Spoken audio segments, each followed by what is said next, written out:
Là, on est dans la technique d'approche. Donc il va s'asseoir. Voilà, il le pousse hein, du genou pour voir si le monsieur dort.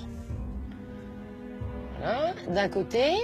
Hop, je tapote avec la main. Je regarde ce qu'il a dans la poche. Est-ce qu'il a des clés? Est-ce qu'il a un téléphone? Est-ce qu'il a quelque chose qui m'intéresse?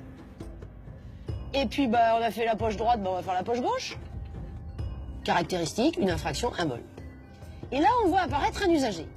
C'est très clairement quelqu'un qui a le comportement d'un usager, qui attend sa rame matinalement.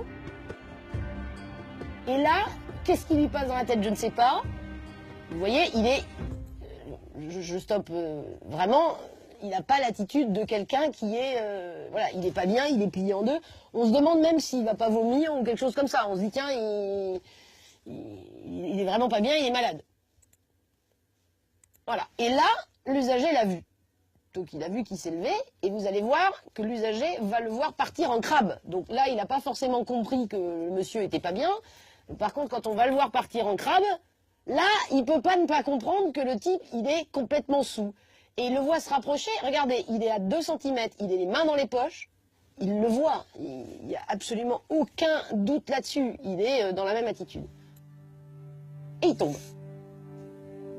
Voilà, la chute est là, la personne est ici. Hein. Regardez l'attitude de l'usager. Demi-tour toute.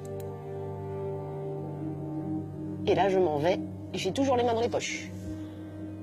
Donc, il a vu, il n'a aucun danger pour lui-même, la rame arrive.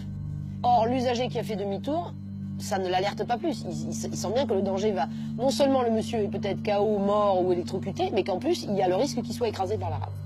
À aucun moment, cet usager n'a fait quelque chose de positif pour porter assistance à l'usager, ni prévenu les secours, ni interrompu le trafic, ni se précipiter vers lui, ni lever les bras au ciel, ni crier, ni faire un réflexe. Voilà, il a fui. Il s'est comporté totalement comme un indifférent à tout le moins, voire, comme on employait l'expression tout à l'heure, comme un lâche, très clairement. Et le paradoxe dans cette séquence-là, c'est que c'est l'auteur du vol qui, lui, va venir porter assistance. Voilà le voleur. Le voleur, lui, arrive en courant. Et voilà l'usager qui a bien vu que la personne est tombée, qui a toujours les mains dans les poches, qui ne s'est approché de rien, qui ne s'approche pas de l'individu, et qui va même tenter de monter dans la rame, alors que le voleur, lui, se précipite pour lui porter secours. Et il va lui tendre la main, il va l'aider à remonter. Par chance, le jeune homme n'a rien. Il est juste un peu sonné. Grâce à son voleur, il a sans doute échappé au pire. Ça montre bien qu'il y a de l'humain derrière ce réflexe de l'assistance. Et que le voleur, il a réagi pas en voleur, il a réagi en être humain en se disant « Je suis peut-être un voleur, je suis peut-être un salaud parce que je suis un voleur, mais je suis pas un salaud au point de laisser cette personne s'électrocuter et ne pas spontanément... » Et on le voit courir vers l'individu. Donc on sent que l'humain a pris largement le dessus sur le voleur. Bah, c'est peut-être la belle leçon philosophique que dans tout voleur, il y a un être humain et que dans tout passif, il y a peut-être un salaud.